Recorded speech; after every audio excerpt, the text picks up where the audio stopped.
Assalamualaikum warahmatullahi wabarakatuh. Selamat pagi, selamat siang, selamat sore, selamat malam, Mbak Caca. Di sini saya mau presentasikan hasil PPT yang telah saya buat mengenai psikoedukasi kesulitan belajar. Kesulitan belajar yang saya ambil yaitu diskalkulia.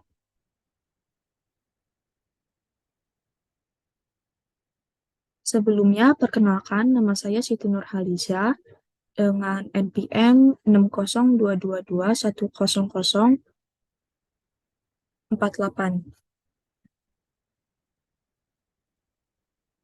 Lalu ada latar belakang diskalkulia.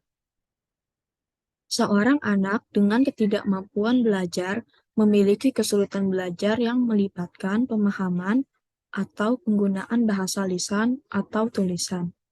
Kesulitan-kesulitan ini terlihat jelas dalam mendengarkan, berpikir, membaca, menulis, dan mengeja.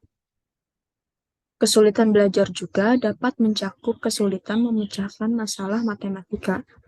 Oleh karena itu, anak umumnya mengalami kesulitan belajar dalam bidang akademik, yaitu membaca, menulis, dan matematika.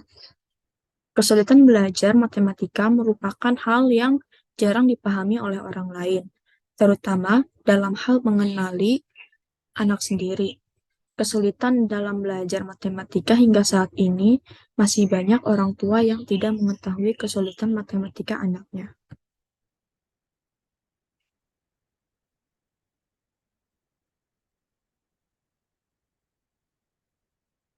Sulit untuk mengidentifikasi seorang anak dengan diskalkulia, karena kemungkinan anak yang duduk di sekolah juga menderita diskalkulia.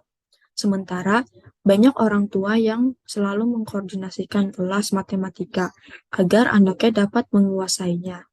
Orang tua tidak menyadari kemampuan anaknya dalam memecahkan masalah matematika. Orang tua bahkan tidak tahu anaknya menderita diskalkulia. Sebaliknya, anak dengan diskalkulia membutuhkan bimbingan dan dorongan yang baik untuk berkembang. Tidak jarang orang tua menyepelekan anaknya hanya karena tidak pandai soal matematika. Ini adalah kontroversi tentang bagaimana anak-anak dengan diskalkulia dapat belajar matematika dengan baik. Selanjutnya ada definisi. Diskalkulia adalah kondisi ketika seseorang kesulitan dalam memahami dan mempelajari konsep-konsep matematika dasar, baik itu menghitung, mengelompokkan angka, atau memahami sistem penomoran. Jadi, diskalkulia ini tuh eh, seseorang yang sulit buat mengenal atau memahami, bahkan mempelajari tentang matematika untuk menghitung, mengelompokkan angka, atau buat sistem penomoran gitu. Mereka kesulitan.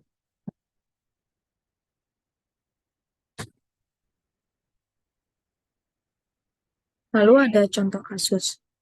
Dalam contoh kasus yang saya ambil, Ross yang berprofesi sebagai reporter BBC dan mengalami diskalkulia mengatakan bahwa ia sangat merasakan hambatan dalam memahami angka-angka dan mengartikannya. Misalnya, ketika ada diskon 50% atau menunggu 10 menit, ia akan sulit memahami. Teman Ross, Josie Duncan juga mengalami diskalkulia dan mengatakan bahwa mereka harus menerima keadaan diri mereka serta berdamailah dengan keadaan.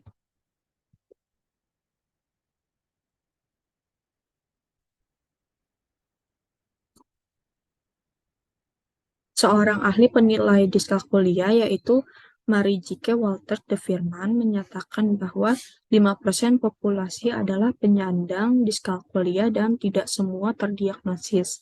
Informasi tersebut mengacu pada data Dyscalculia Network.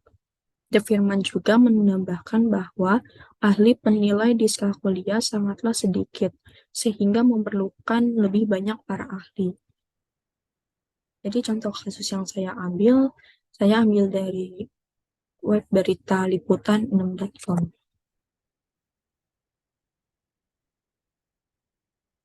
Lalu ada teori. Berdasarkan fenomena kasus yang telah saya bahas tadi, salah satu pendekatan yang saya gunakan untuk memberikan penanganan terhadap diskalkulia ini adalah dengan menggunakan teori konstruktivisme. Teori konstruktivisme ini dipilih karena berlandasan pada hasil penelitian dari Satria Nawati yang menyatakan bahwa salah satu cara dalam penanganan individu yang mengalami diskalkulia adalah dengan menyajikan soal-soal secara bertahap. Jadi saya ngambil teori ini berdasarkan hasil penelitian dari Satria Nawati. Jadi Satria Nawati ini uh, memberi memberi saran penanganan yang individu mengalami diskalkulia dengan menyajikan soal-soal yang secara bertahap itu.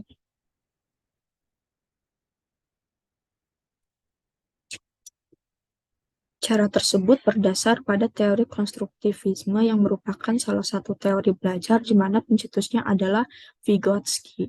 Dalam penyelesaian soal-soal tersebut dapat membentuk representasi mental masalah dan melakukan implementasi untuk menyelesaikannya.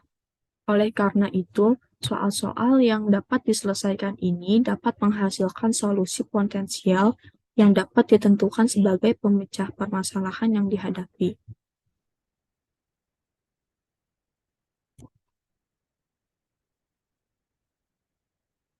Lalu ada self-regulation learning. Self-regulation learning mengacu pada kemampuan yang terdapat dalam diri individu untuk dapat menjadi diri yang aktif secara metakognisi, motivasi, serta tingkah laku selama proses pembelajaran. Dalam penerapannya, self-regulation learning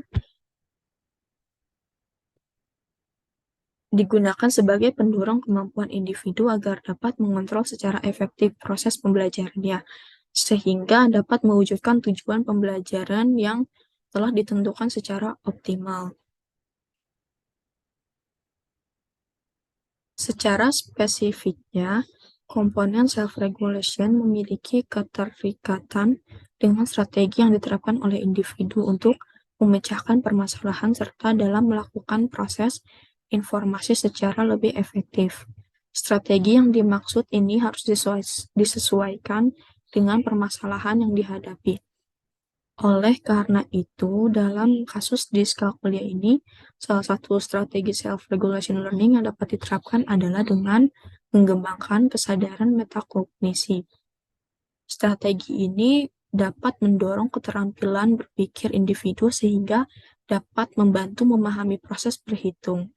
Strategi ini akan membutuhkan kesadaran diri terkait kekuatan dan kelemahan mereka dalam proses berhitung dan akan memunculkan pengenalan strategi belajar yang efektif untuk dapat menyelesaikan permasalahan ini. Jadi, yang dapat diterapkan dari self-regulation learning ini dengan mengembangkan kesadaran metakognisinya membantu seseorang yang mengalami diskalkulia ini mendorong mereka untuk berpikir sehingga dapat membantu mereka dalam proses berhitung.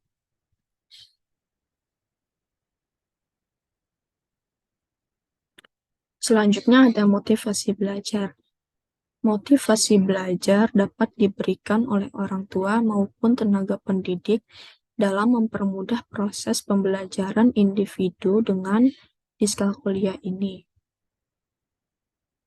Seperti yang telah disebutkan di atas, bahwa salah satu ciri dari self-regulation learning adalah proses terlibat aktif dalam motivasi selama pembelajaran.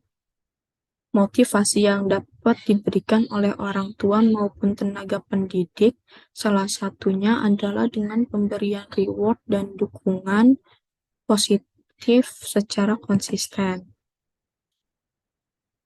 Reward diberikan sebagai bentuk apresiasi bagi mereka yang mampu menyelesaikan permasalahan atau soal yang dihadapi. Dengan adanya reward, motivasi belajar individu akan dapat meningkat karena adanya pencapaian yang harus diraih. Sedangkan dukungan positif dapat dilakukan dengan cara memberikan bantuan secara konsisten. Apabila mereka mengalami kesulitan. Pemberian stimulus dapat dilakukan agar memudahkan proses pemahaman mereka sehingga solusi yang ingin didapatkan dapat terwujud. Jadi, motivasi belajar agar penderita yang mengalami diskalkulia ini sebagai orang tua, kita bisa memberikan sebuah reward ketika mereka berhasil untuk mengerjakan satu soal atau beberapa soal. Bisa juga dengan support yang positif. Jadi sebelum mereka mulai mengerjakan soal, kita kasih dulu tuh support buat mereka kayak kamu pasti bisa. Terus setelah mereka udah dapat support dan mereka berhasil mengerjakan soal itu, baru kita bisa ngasih sebuah reward berupa barang agar mereka tahu kalau misalkan mereka berhasil dalam mengerjakan soal itu, mereka akan mendapatkan sebuah reward dan mereka akan menjadi tambah semangat untuk belajar mengenai angka ini.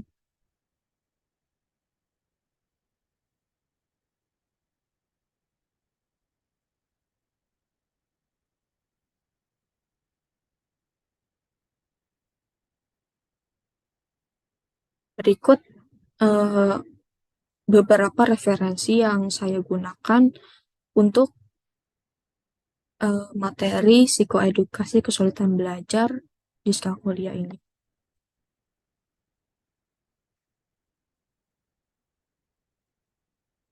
Sekian dari saya, terima kasih dan Assalamualaikum warahmatullahi wabarakatuh.